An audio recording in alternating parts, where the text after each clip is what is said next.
Here's Mark and Suzanne revolutionizing radio.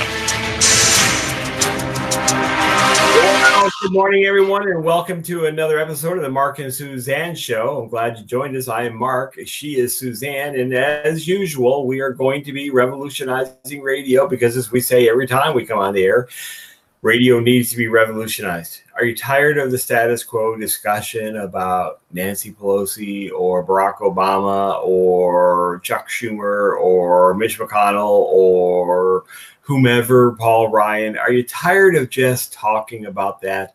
Well, if you're listening to the Mark and Suzanne Show, we know you're tired of that. That's why we're here. That's why we're offering you real approaches to how to deal with the mess we're in.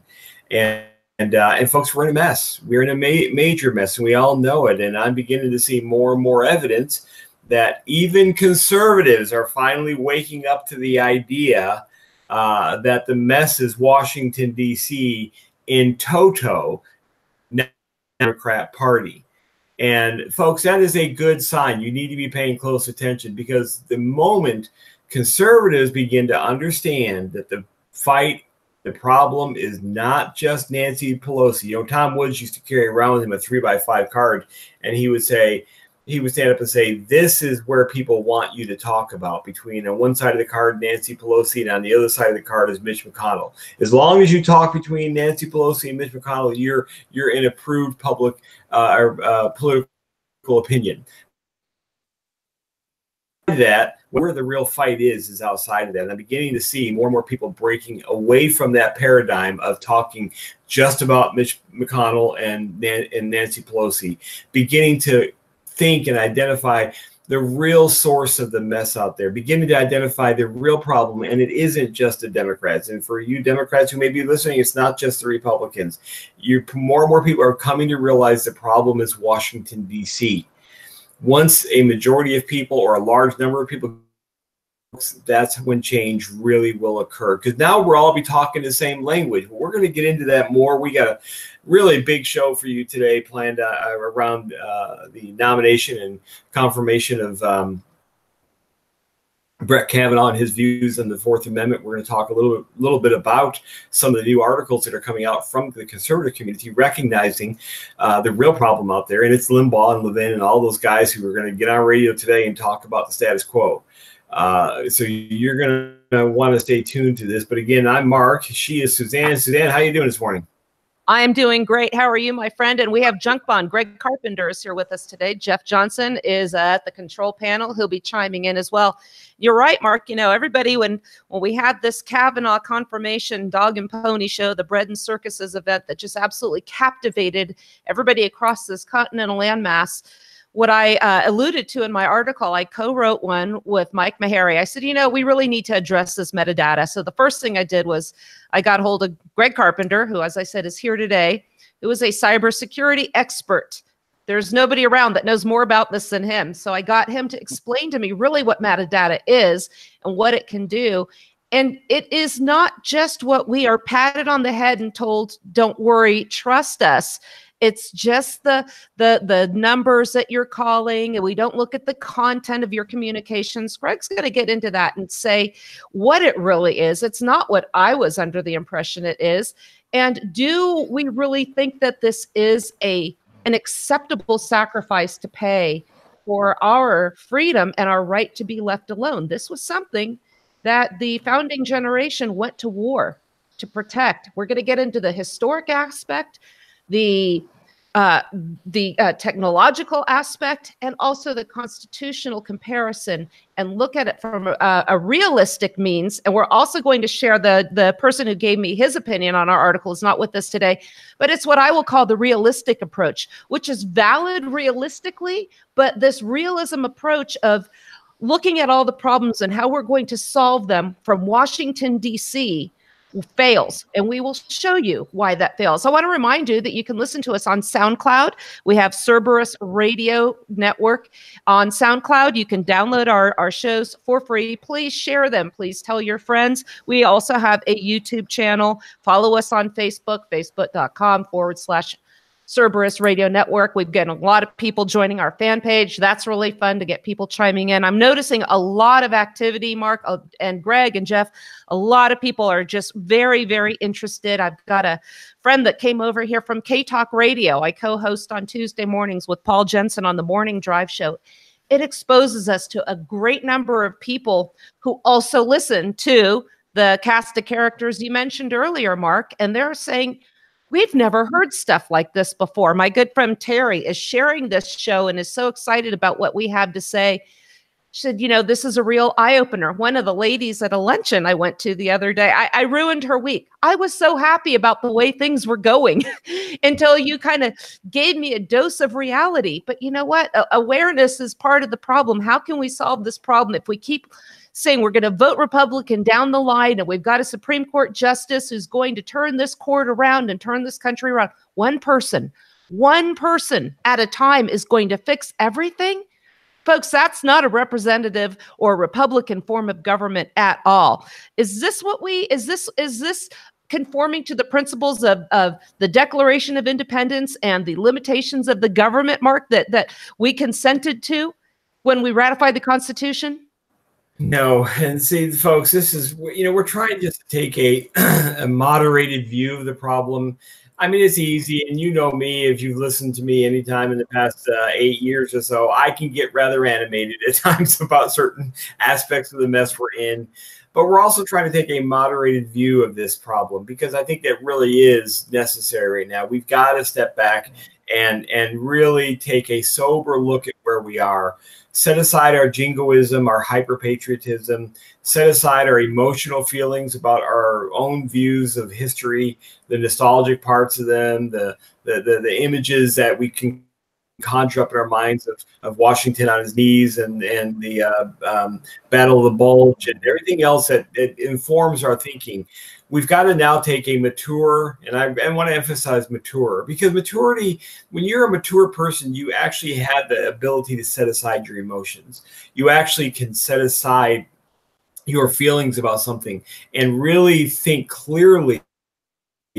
And we need a lot of clear-headed thinking right now. We need you just to suspend all the stuff that you've been taught about the nostalgic America, because we are not anymore that what you thought we were. We're not Mayberry RFD. We don't have Andy and Opie walking up a side road with their fishing poles and getting ready to go throw in the river. There may be some parts of the country where that is, but the bottom line is we're not bringing that back. That if it ever really was, and one of the proof texts I kind of used to make it real clear to people that Andy and Opie weren't quite as prevalent as we think they were, was my own life. I was born in rural central New York, and I was born out of wedlock. So was my sister. My mother had an affair. I was a bastard in those terms back then. And this is 1959. This is 1956. When Opie and Andy were walking down the dirt road, getting ready to throw the fishing pole into the river and catching some bass that day. My mother was not what you would have understood that time frame to be. So even that time frame that we hearken back to and say, oh, if we could only get back to that, isn't quite as pristine as you think it was. That's just TV. That's Hollywood. Instead, my mother was having an affair with a man who owned a business, and I came along, and my sister came along. And so these, if you didn't know my grandparents, they would have been what you would have considered conservative country folk.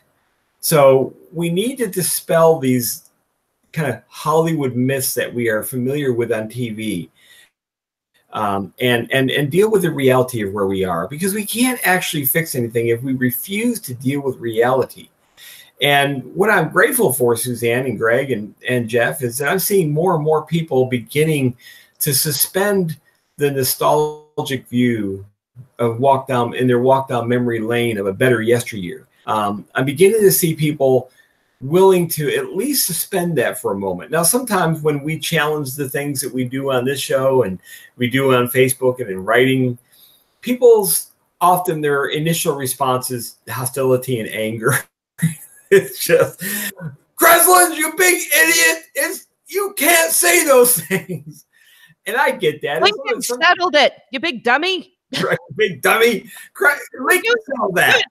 You ruined her. She used to get off the air and say we need to get back to the Constitution, but no, you had to send her all these private messages, find a radio, and say Constitution, schmonstitution, and then we tell people, look, the Constitution has failed us.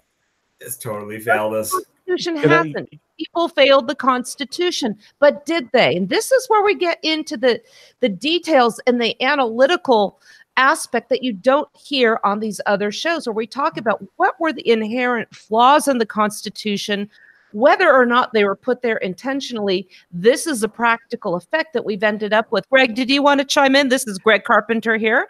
Hi. The host of Liberty Minutes. I want you to talk about your book really quickly, your comment, and also what you've got on Liberty Minutes going on. Okay. Wow. Let me make a list. Hold on. I'll make a list. Yeah. So, hi, I'm Greg. I'm a recovering NSA addict. I used to work at NSA, and now I'm a free thinker. I wanted to say, first of all, that men occasionally stumble over the truth, but most of them pick themselves up and hurry off as if nothing ever happened. It's recited by Winston Churchill many years ago.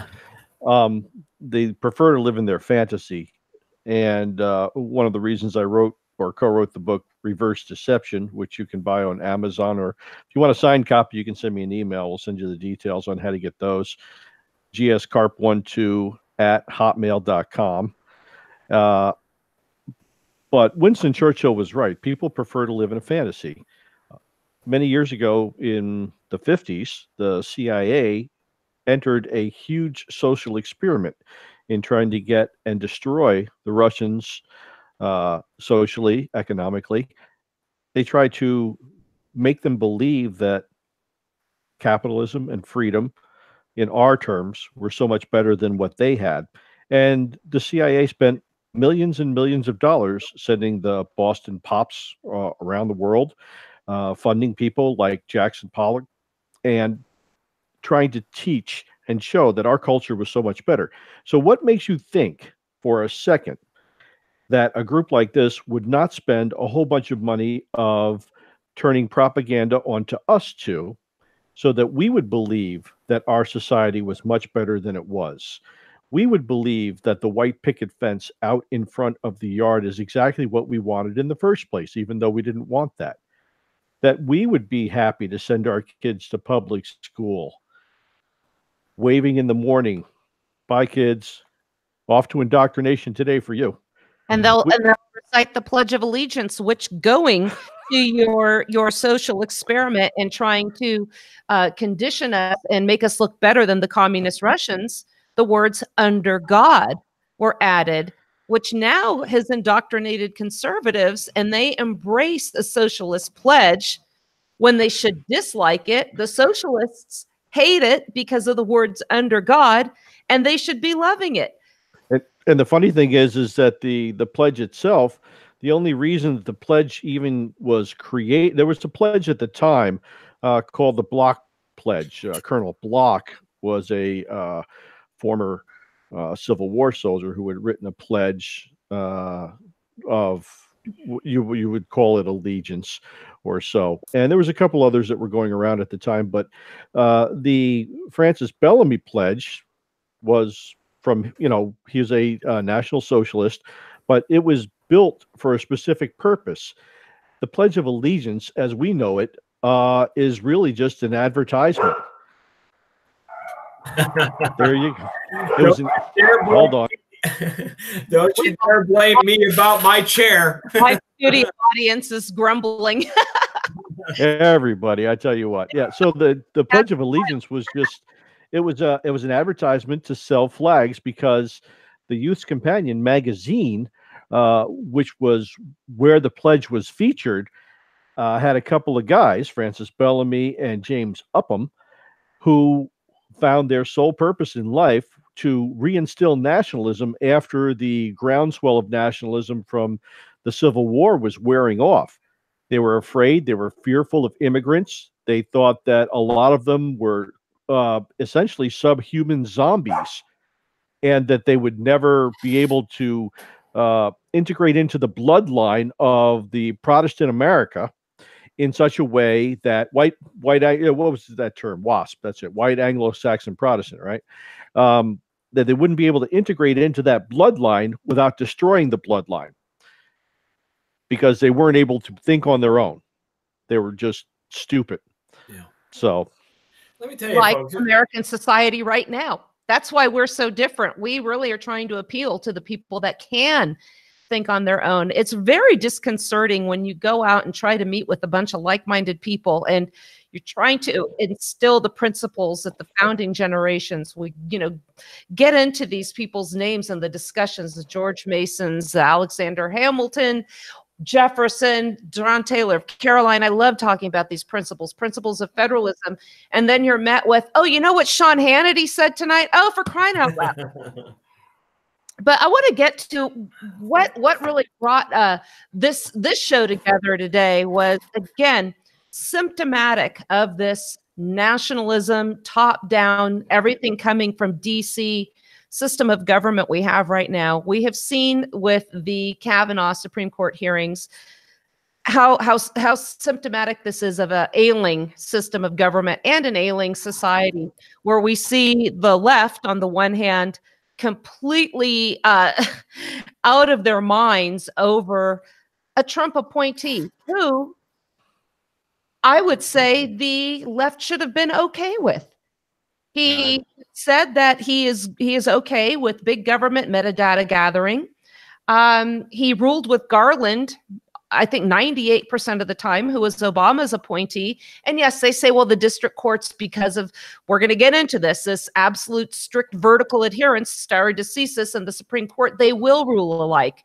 So we're going to get into that a little bit. Let me start with this article, and it was published by the 10th Amendment Center.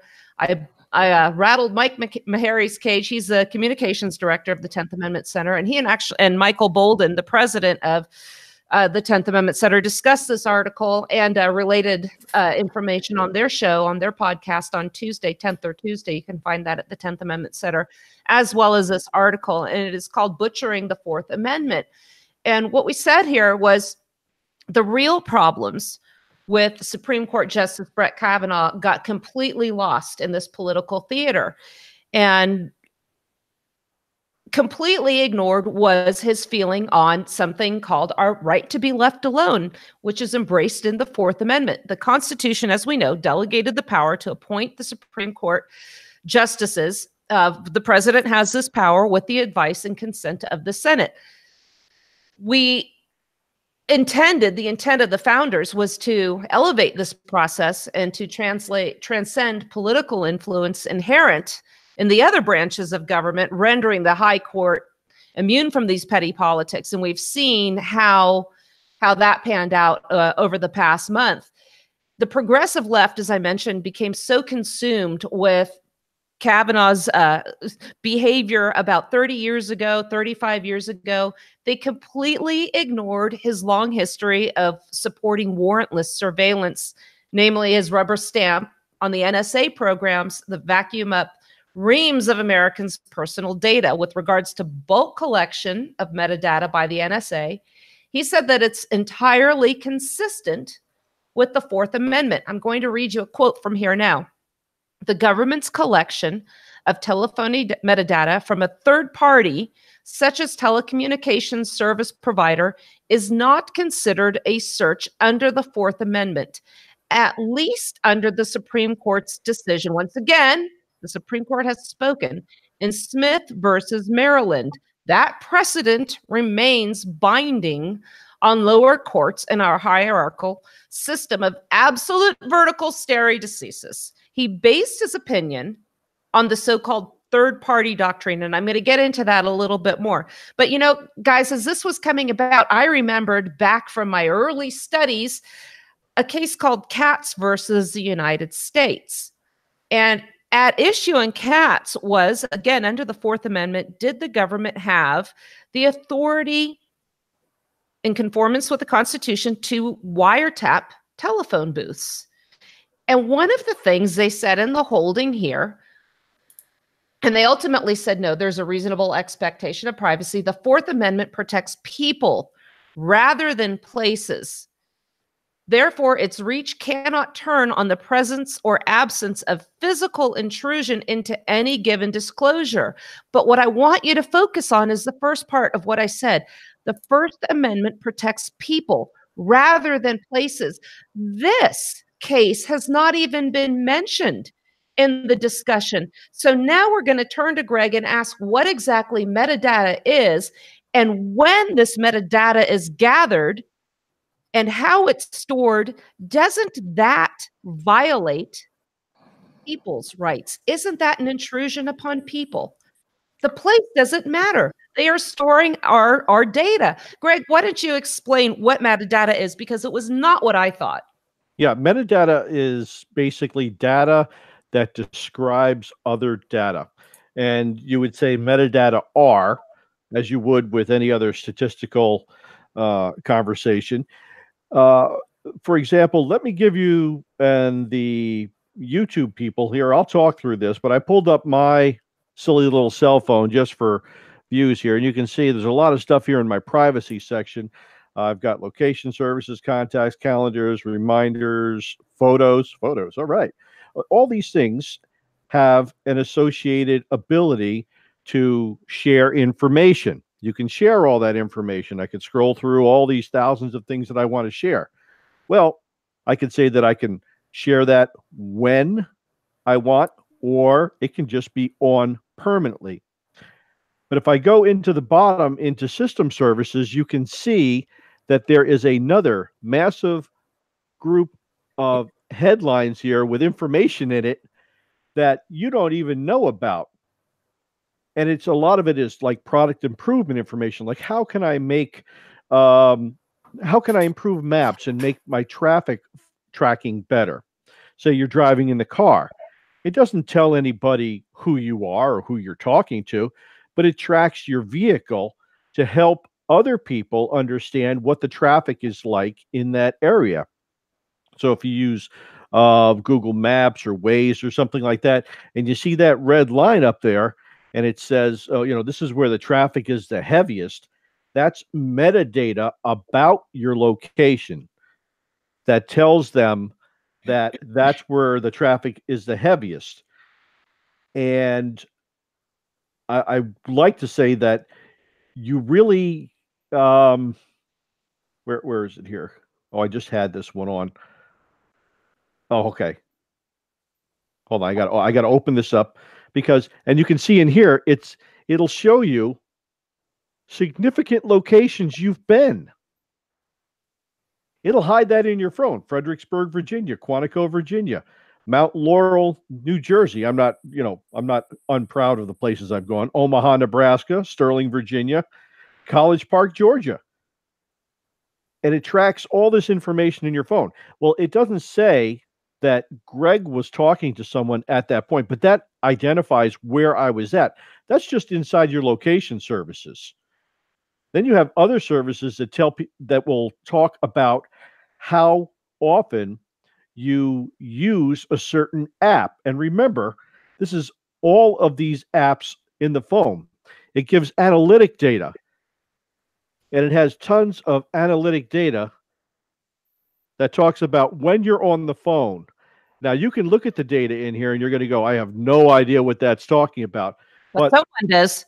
But a computer geek can say, okay, there's a timestamp in there that said analytically, this is when you started using this app. This is when you stopped using this app.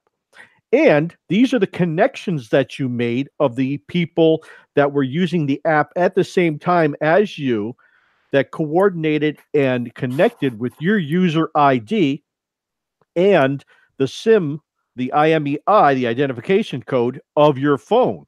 So it can tell them that you were talking at the same time with somebody else who has a IMEI number of such and such.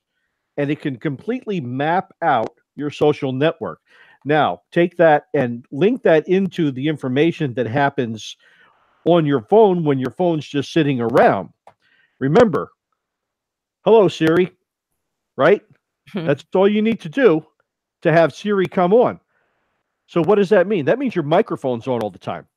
Everything you're saying, everything you're talking about with your phone near you is taken and goes into the phone and is stored somewhere. They're allowed to do that. Did you ever read page 7,932 of the user agreement for your iPhone? I'm on 91. I haven't gotten to that one yet. But okay, so we know they can track us where we're going. They can track with whom we're speaking. They can predict where you're going to go next, what day of the week you're going to go there, and how long you're going to stay there, too. They know what we're saying. And what car you're going to use. What car we're going to use. Let's say I don't want them to. Oh, what about your browsing history? I'm sure they have that, obviously. Yeah, everything in the browsing history. That's why you have those ads that target you. You know, you could be talking about one day. You could be talking about going to your favorite pub, and later on that day, you'll come back. And you weren't even browsing at that point, right? And you just had your phone with you. Well, you come back later that day, and you bring up your browser, and lo and behold, it's got ads from your favorite pub there. That's because they took the information that you spoke and they transitioned it into the ad that's going to target you. Now they're going to give you a 10% coupon or something like that to go to your favorite pub. See? But also the stuff that you type in is immediately hard set into your browser. So Google Chrome will talk to Internet Explorer, that'll talk to Edge, which will actually talk to Firefox if you let it. But it won't talk to Brave. Brave doesn't talk to any of those guys. What if you decide you want to disconnect from this and turn your phone off? You know, I want to back up 1 second because the advertisement, this is what I wanted to bring up too. I had my computer here. It was in my kitchen where I sit and the family hangs out. And I was asking the boys, I think it was canning, and I needed a Sharpie. I wanted to write some labels. Boys, where's my Sharpie? Where's my Sharpie? Sharpie, Sharpie, Sharpie. I wasn't browsing. I wasn't looking for anything. We were just having a conversation. When I went onto my computer, I went onto Facebook, and there are ads for Sharpies on Amazon. Here's your Sharpie, my computer said. Why did this happen? That's because the microphones that are on your phone and your tablets, they're all collecting your voice data, and it's all going into a voice database. So that's how Siri recognizes your voice from somebody else's voice, but it's not locally kept on your phone. Some of the information is, but the rest of it's kept in centralized cloud services and things like that. So it'll transition back and forth between devices. So anywhere you sign in with Google or whichever browser is associated with whichever voice-activated assistant will automatically transfer the information back and forth and target you with ads or other things of that nature.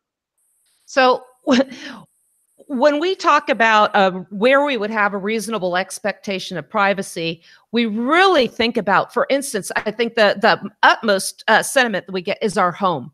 Our home is our castle. When we teach our family about the Fourth Amendment, it was intended so that the government can't kick down our door and search through our stuff in the middle of the night. But you know what?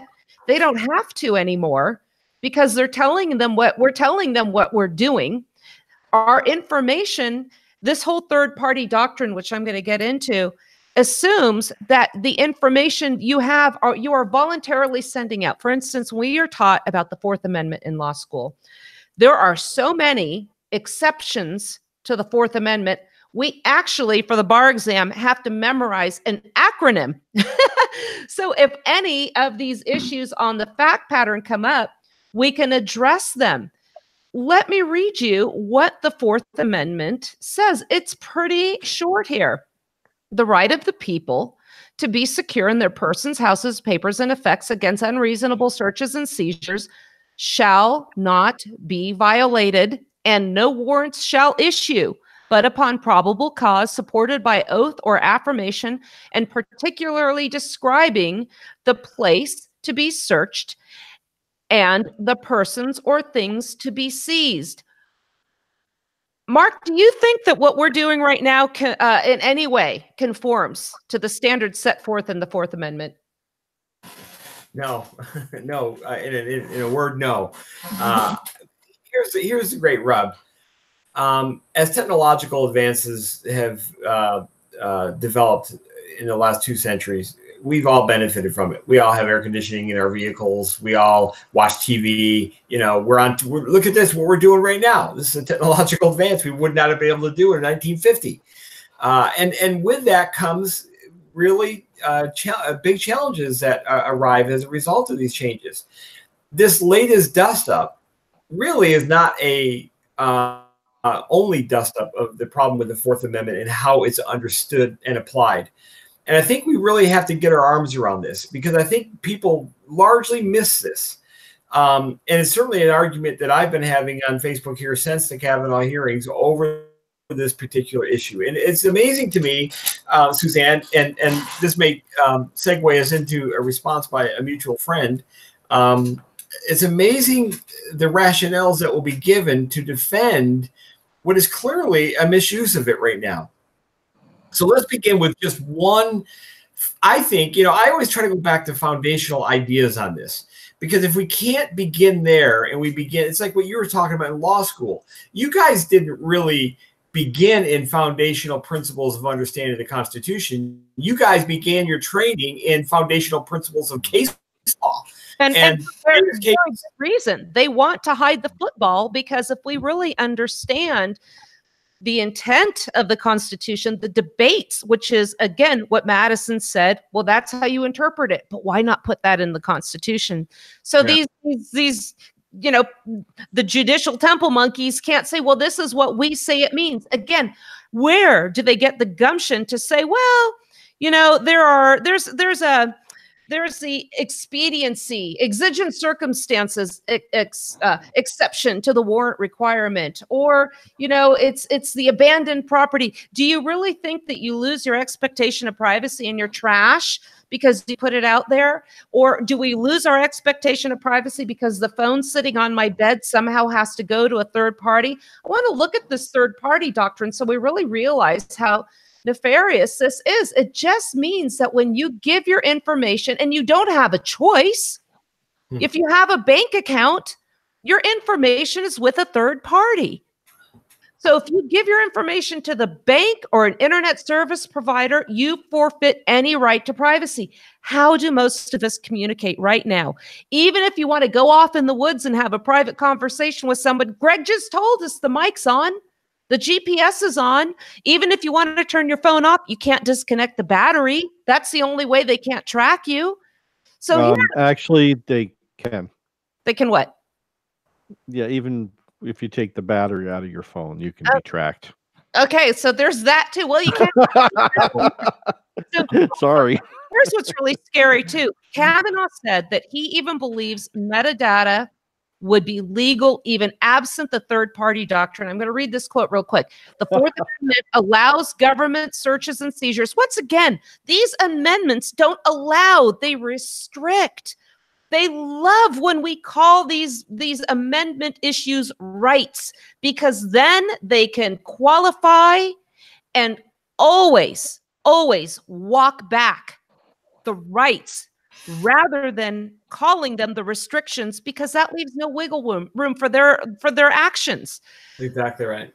I think this is where it's important to understand what they were trying to do. This goes back to foundations. I have no interest in arguing about specific words and meanings of words in how we understand the Fourth Amendment. What I'm interested in is, what does the Fourth Amendment mean, and what did they mean? And let me go right back. It's very clear. You can find it. It's called the Preamble to the Bill of Rights. Who were the Bill of Rights? And it's a misnomer, like Suzanne just said. It's actually a bad way to describe these first 10 amendments to the Constitution.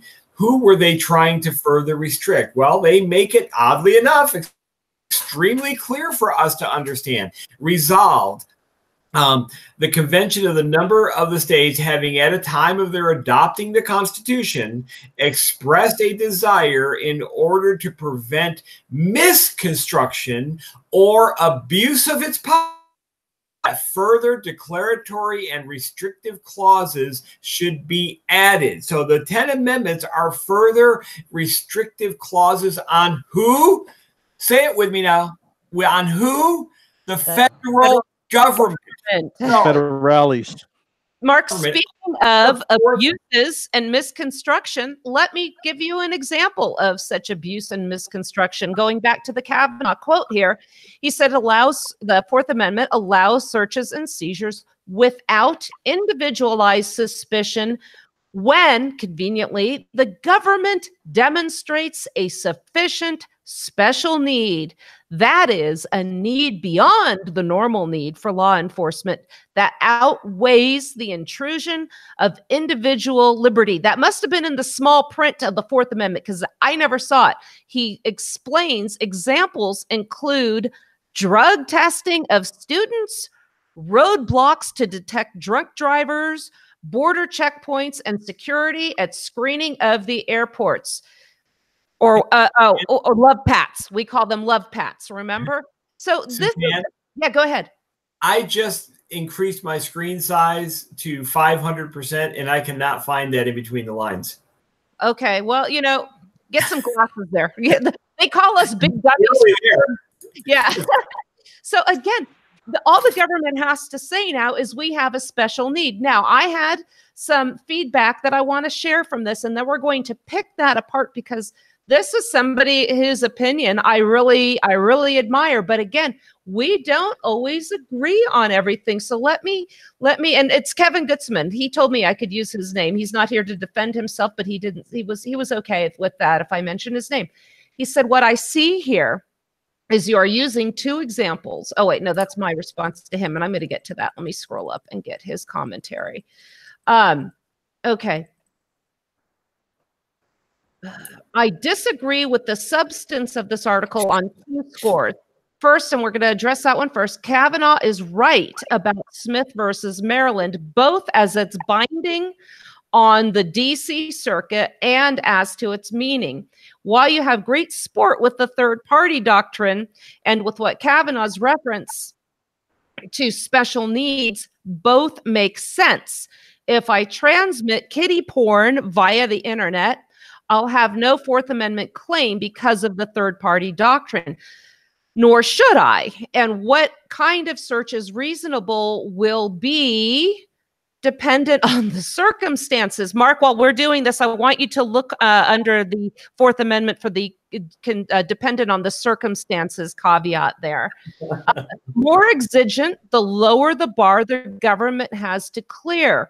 Where it has special needs, for instance, Al-Qaeda planning further 9/11 style attacks, the bar will be particularly low, not just right, just to say that these are doctrines that play down the Fourth Amendment. The point of the Fourth Amendment, after all, is to keep the government from searching my own stuff where it doesn't have a good reason to do so.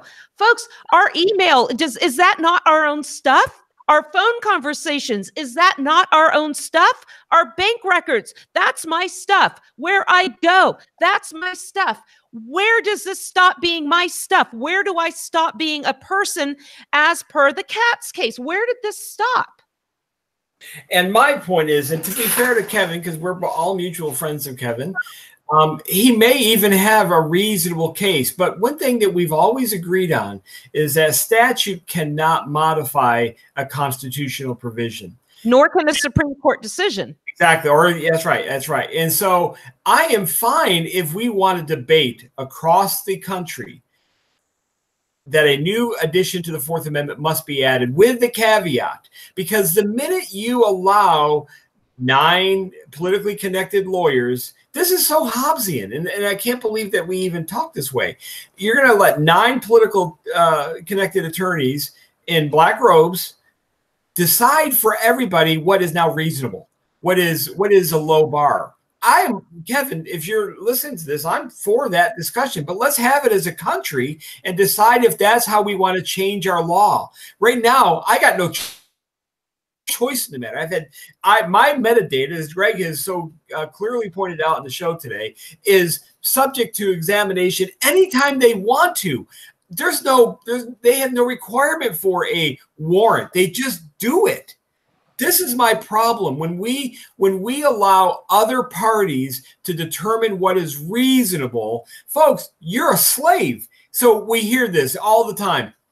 Well, Kreslins, if you're not doing anything wrong, you got nothing to worry about. That is slave language, because I'm admitting that there's another group that can define what is wrong is without my consent. What if I don't want my stuff searched, including my emails and my conversations? What if I don't want that? Well, under current theory, apparently, tough.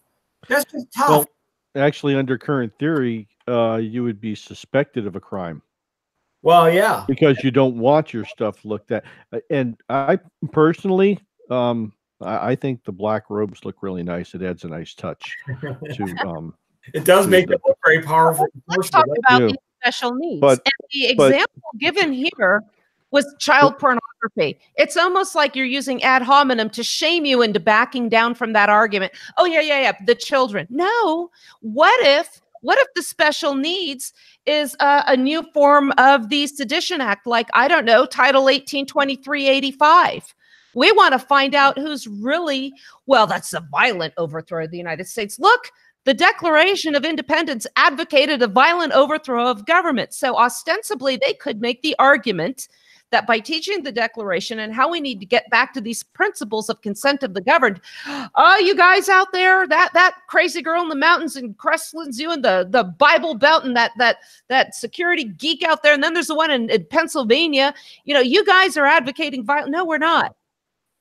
But where do you draw the line and say, we have a special need that overrides your right to privacy? Where does it outweigh your liberty? And you know what? There's a provision for that. It's called a search warrant. They have the provision. What they want to do is gather up this data. And this is what we said in the article. What we're seeing right now is it's okay to go to somebody's mailbox, scan everything every day, and then trust that they're not going to actually read it without a warrant. Well, wait, I thought mailboxes were protected. You can't destroy them or touch. 10 years, $10,000 fine. My dad was a mailman. I learned that. I saw the actual federal statute for that. You can't touch somebody's mailbox.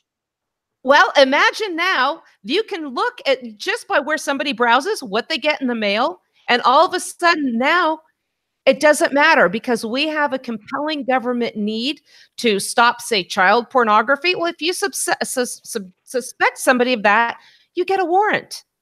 There are other. You can't touch. The big problem is that it's not just monitoring of information and information gathering systems collect metadata, right? We already talked about that, but they're for a variety of purposes. Number one purpose is for optimizing network performance. To enhance, and of course, to troubleshoot different types of service problems, but you can also conduct surveillance for combating terrorism, et cetera, all those, quote, really bad things that we talk about. But the key here is that there's a government business connection. So the government gets the information from these guys for kickbacks that help them improve their products. You're not ever going to get rid of this because it's a business deal. And even if there's no reason to collect information for, quote, terrorist purposes, or how many terrorist plots have we uncovered with all of this metadata collection that we've done? I would tell you that it is a very, very, very, very, very, very, very small number using enhanced techniques like this.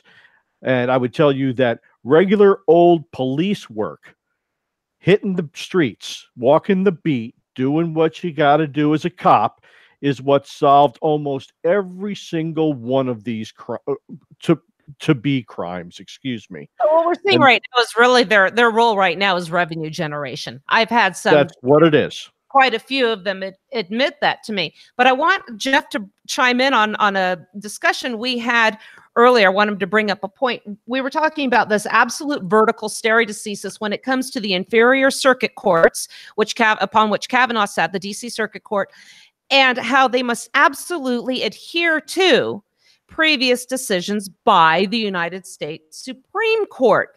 And Jeff had a good point. They all, even we lawyers, but even the politically connected ones on these courts, take an oath to uphold the Constitution. At what point do they cease doing that? When they pay homage to and adhere to stare decisis. Go ahead, Jeff.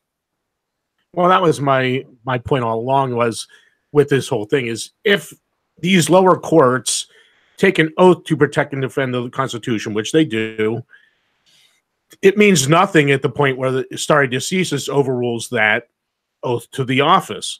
So the Supreme Court rules that slavery is constitutional. Those lower courts back in the 1800s, they had a duty to support that, because they had a duty to defend the Constitution and say, no, that's unconstitutional. So again, like you said, I said, well, what if next year in 2019, they created the Sedition Act of 2019. I am committing a crime right now under the new Sedition Act because I am questioning the validity and the powers of this government. Well, is that any different than kiddie porn? Is that any different than murder? I am crime. So it's all fair game. It's all fair game. There's a special need under every circumstance. So there is no Fourth Amendment. There is no Constitution. Heck, do what you want. That's the whole point of this. As far as well, wait a minute. It's not you and I do what we want. It's the government does what it wants. Yes, because it does. We could have solved a huge case involving a multitude of felonies using metadata with Hillary Clinton. What happened? Oh, these 33,000 emails are gone. No. Greg, are they gone? Are they gone? No. Never. They're always around. You're not going to get rid of them. You can't get rid of stuff. Once you put something up on the internet, and she had a server, and that replicates to their backup server that was in the cloud. So everything that was there is still there. Even though you could take a lot of extra time to try to wipe stuff, you still have the remnants of tons of things which you can put back together and recreate every single thing that existed before. It didn't go anywhere. And there's too many devices where everything replicates on that it just didn't get all disappeared up. But the key is like Jeff said, we have a special needs government. That's what we have to cater to. Yes. Mm-hmm. Yeah. There's a special need for everything. And anything they want is going to be there. Regardless of who you are or what you want to do, you can be you can actually be indicted for complaining too loudly about them collecting data about you. I've seen that happen one time in the federal court system. And you guys are right. When you do the remember the security clearance stuff we do, Mark? Yes. It has the questions. Are you going to violently? You're part of a group that's going to violently overthrow the United States. Yep. And I wrote in there this time for my update. I said Jefferson suggested we do this. Oh boy, there goes your clearance. There goes your clearance. So I'll wait for the investigator to catch up with me. Should be fun. Yes. The whole situation with Hillary Clinton shows how disingenuous they are. They use this information as a weapon or a tool to spy on us, including her, but they will only use it against people like us and not those in favor with the government or those like her that they are simply afraid for whatever reason to prosecute, notwithstanding a plethora of evidence against her, which they still have. Whatever happened to these special needs? Whatever happened to national security? Greg, didn't you say somebody you knew personally got killed as a result of this breach? One of my friends who was working in a covert position in South America was killed because of the information that was leaked out from her stuff, from the special program information that she had on her unclassified server. Yeah, absolutely. The Section 702 stuff for special collection that we're talking about here, folks, is really nothing more than a red herring for the government to work with other companies to generate revenue. That's really all it is, because most of the data isn't used for anything. And when there's a case like the Hillary Clinton situation, we're to expect that the greatest cryptological agency in the history of cryptological agencies, the Notional Security Agency, all of a sudden falls flat on their face and are unable to figure out how to forensically recover anything from Hillary Clinton's server somehow. They were And that stuck. the FBI that couldn't, yeah, the FBI that couldn't open an iPhone, right? Laugh, laugh, joke, joke. Oh my God, please don't make me laugh so hard. Okay, they had the iPhone open before they said they couldn't open the iPhone. Come on. Let me just jump in real quick, and because I want to just, we're all of a sudden stupid. I don't get it. I want to just boil this down for everybody listening. The minute the megalomaniacs, and don't forget, most people that get involved in government have some kind of psychological disorder. They like the power that's there. Once the megalomaniacs get into power and they realize that they can go someplace without being stopped, it never ends. This goes all the way back to 1794. Once the megalomaniacs then realized that they could get away with marching 13,000 troops into western Pennsylvania to put down that doggone whiskey rebellion without any authority to do so, what do you think they learned? What did they learn? They learned this system that we created gives us a whole lot of latitude. We can do a lot. And all the way to the 21st century with a Supreme Court nominee sitting there with the audacity to say under some new special needs doctrine, we can pretty much do anything we want. We can hear, we can listen in, we can lower the bar. No, we can adjust the bar anytime we think we need to. When it's now, if that's the kind of government you want, you got it. And I hope you choke on it. I hope you're happy with it, because eventually this does not ever end well. It never ends well in totalitarian governments. Just open a history book. When they accomplish maximum control, and don't think they don't already have the building blocks in place, hate crimes legislation, anti-discrimination legislation, it is all there. It is ready to be triggered. We have a little momentary blip, I believe, with Trump. Not because Trump is, the new Thomas Jefferson by any stretch of the imagination. He's not. But he's not the megalomaniacs there. He's a different kind of megalomaniac, but he's not a political megalomaniac. The megalomaniacs that raise their hand in a meeting somewhere and say, I'm the guy that should be running things. I want to volunteer my services through elected office. Those are the guys you look out for. Those are the guys you say the minute they raise their hand, under no certain terms do you get to run for anything, because you want this. You want this kind of power.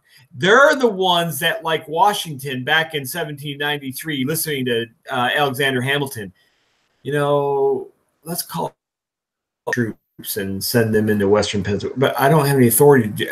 I know, but who's really going to stop us? Well, folks, you're a slave. If you think that's the kind of, you think that's a free government, you have been indoctrinated. That's why we do what we do here on the show. That is exactly why we get up and prepare these shows for you.